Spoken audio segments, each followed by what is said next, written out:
ಹಾಸನದಲ್ಲಿ ಪ್ರಜ್ವಲ್ ಸಂಸದರ ನಿವಾಸದಲ್ಲಿ ಶೋಧವನ್ನು ನಡೆಸಿದೆ ಎಫ್ಎಸ್ಎಲ್ ಟೀಮ್ನ ಪರಿಶೀಲನೆ ಕಾರ್ಯ ಕೂಡ ಅಂತ್ಯಗೊಂಡಿದೆ.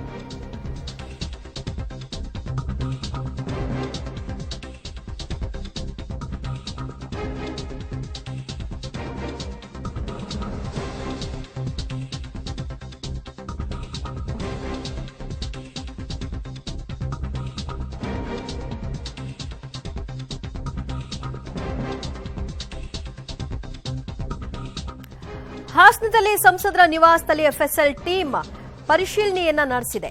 ಎಫ್ಎಸ್ಎಲ್ ತಜ್ಞರ ಪರಿಶೀಲನೆ ಕಾರ್ಯ ಸುಮಾರು 3 ಗಂಟೆಗಳ ಕಾಲ ನಡೆಯಿತು. ಸಂಸದರ ನಿವಾಸದಲ್ಲೇ ರೇಪ್ ಆಗಿದೆ ಅನ್ನೋದರ ಬಗ್ಗೆ ಮಹಿಳೆ ದೂರು ಕೊಟ್ಟ ಆಧಾರದ ಹಿನ್ನೆಲೆಯಲ್ಲಿ ಅವತ್ತೇ ಆ ಒಂದು ಸಂಸದರ ನಿವಾಸವನ್ನ ಸೀಸ್ ಮಾಡಲಾಗಿತ್ತು. ಮೇ 4ರಂದು ಸ್ಥಳ ಮಹಜರು ಮಾಡಿದ ನಂತರದಲ್ಲಿ ಸೀಸ್ ಮಾಡಿದ್ರು. ಈಗ ಹಾಸನದ ಒಂದು ಈ ಸಂಸದರ ನಿವಾಸದಲ್ಲಿ ಪರಿಶೀಲನೆ ನಡೆಸಿದ ನಂತರದಲ್ಲಿ ಹೊಳೆನರಸೀಪುರಕ್ಕೆ ಎಫ್ಎಸ್ಎಲ್ ಟೀಮ್ ತೆರಳುತ್ತಾ ಇದೆ. ಸೊ ಅಲ್ಲಿಯೂ ಕೂಡ ಪರಿಶೀಲನೆ ನಡೆಸ್ತಾರೆ. ಅಲ್ಲಿಗೆ ದೂರ ಆಗಿರುವಂತಹ ಹಿನ್ನೆಲೆಯಲ್ಲಿ ಹೊಳೆನರಸೀಪುರದ ನಿವಾಸದಲ್ಲೂ ಕೂಡ ನನ್ನ ಮೇಲೆ ಲೈಂಗಿಕ ದೌರ್ಜನ್ಯ ಆಗಿದೆ ಅನ್ನುವಂತಹ ಕೇಸ್ ಹಿನ್ನೆಲೆಯಲ್ಲಿ ಸೊ ಈಗ ಅಲ್ಲಿಯೂ ಕೂಡ ಪರಿಶೀಲನೆಯನ್ನ ಎಫ್ಎಸ್ಎಲ್ ಟೀಮ್ ಮಾಡುತ್ತೆ. ಈಗಾಗಲೇ 3 ಗಂಟೆಗಳ ಅವಧಿಯಲ್ಲಿ ಪ್ರಜ್ವಲ್ ನಿವಾಸ ಏನಿದೆ ಸಂಸದರ ನಿವಾಸ ಅಲ್ಲಿ ಹಾಸನದಲ್ಲಿ ಪರಿಶೀಲನೆ ಮಾಡಿದ್ದಾರೆ. ಮತ್ತಷ್ಟು ಮಾಹಿತಿ ಕೊಡ್ತಾರೆ ನಮ್ಮ ಪ್ರತಿನಿಧಿ ಶಶಿಧರ್.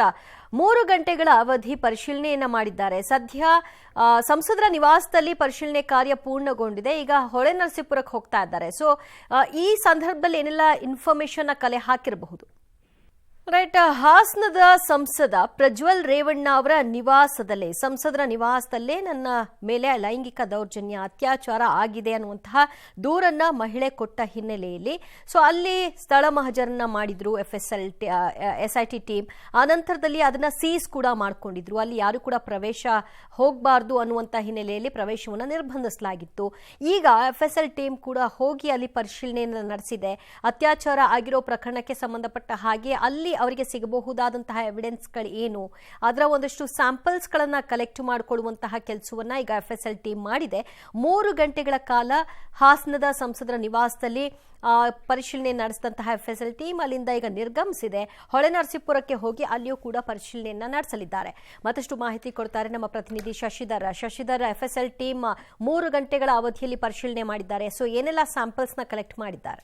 ದಿವ್ಯ ಜೊತೆ ಏನು ಸಂತ್ರಸ್ತ ಮಹಿಳೆ ಪ್ರಜ್ವಲ್ ರೇವಣ್ಣ ವಿರುದ್ಧ ಅತ್ಯಾಚಾರ ಎಸಗಿದ್ದಾರೆ ಅಂತ ಒಂದು ಆರೋಪ ದೂರನ್ನ ನೀಡಿದ್ರು. ಆ ದೂರಿನ ಅನ್ವಯ ಮೇ 4ರಂದು ಸಂತ್ರಸ್ತ ಮಹಿಳೆಯನ್ನ ಹಾಸನದ ಆಸಿ ರಸ್ತೆಯಲ್ಲಿರ್ತಕ್ಕಂತಹ ಸಂಸದರ ನಿವಾಸದಲ್ಲಿ ಸ್ಥಳ ಮಹಜರನ್ನ ಪಡೆದು ಹೇಳಿಕೆಯನ್ನು ಸಹ ಪಡೆಯಲಾಗಿತ್ತು. ಇಂದು ಎಫ್ಎಸ್ಎಲ್ ತಂಡ ಒಂದು ಸತತ 3 ಗಂಟೆಗೂ ಹೆಚ್ಚು ಕಾಲ ಏನು ಅಲ್ಲಿ ಸಾಕ್ಷ್ಯಕ್ಕೆ ಪೂರಕವಾದಂತಹ ಸಾಕ್ಷ್ಯಗಳನ್ನ ಸಂಗ್ರಹವನ್ನ ಮಾಡ್ತು. ಅಲ್ಲೇ ಊಟವನ್ನು ತರಿಸಿಕೊಂಡು ಊಟವನ್ನು ಸಹ ಮುಗಿಸಿದ್ರು. ಅದಲ್ಲದೆ ಇನ್ಸ್ಪೆಕ್ಟರ್ ಸ್ವರ್ಣ ಏನಿದ್ದಾರೆ ತನಿಖಾಧಿಕಾರಿ ಅವರ ನೇತೃತ್ವದಲ್ಲಿ ಎಫ್ಎಸ್ಎಲ್ ತಂಡ ಸಂಪೂರ್ಣ ತನಿಖೆಯನ್ನು ಮಾಡಿ ಅದಕ್ಕೆ ಏನು ಸಾಕ್ಷ್ಯಗಳನ್ನ ಸಂಗ್ರಹ ಮಾಡಿರ್ತಕ್ಕಂಥದ್ದು. Right, thank you. ಸಂಪರ್ಕ ಸಾಧ್ಯವಾಗ್ತಾ ಇಲ್ಲ, ನೆಟ್ವರ್ಕ್ ಇಶ್ಯೂ. ಒಟ್ಟಾರೆಯಾಗಿ ಪರಿಶೀಲನೆಯನ್ನ ನಡೆಸಿದ್ದಾರೆ. ಈಗ ಹೊಳೆನರಸೀಪುರದಲ್ಲೂ ಕೂಡ ಎಫ್ಎಸ್ಎಲ್ ಟೀಮ್ ಶೋಧವನ್ನ ಮುಂದುವರಿಸುತ್ತೆ. ಹಾಸನ ಸಂಸದರ ನಿವಾಸದಲ್ಲೇ ನನ್ನ ಮೇಲೆ ಲೈಂಗಿಕ ದೌರ್ಜನ್ಯ ಆಗಿತ್ತು, ಅತ್ಯಾಚಾರ ಆಗಿತ್ತು ಅಂತ ಸಂತ್ರಸ್ತೆ ದೂರನ್ನ ದಾಖಲು ಮಾಡಿದ್ರು. ಸೊ ಆ ಒಂದು ಸಂಸದರ ನಿವಾಸದಲ್ಲಿ ಈಗ ಪರಿಶೀಲನೆಯನ್ನ ಮಾಡಲಾಗ್ತಾ ಇದೆ. ಸ್ಪೆಷಲ್ ಕೋರ್ಟ್ನಲ್ಲಿ ರೇವಣ್ಣ ಬೇಲ್ ಅರ್ಜಿ ವಿಚಾರಣೆ ಪುನಾರಂಭಗೊಂಡಿದೆ.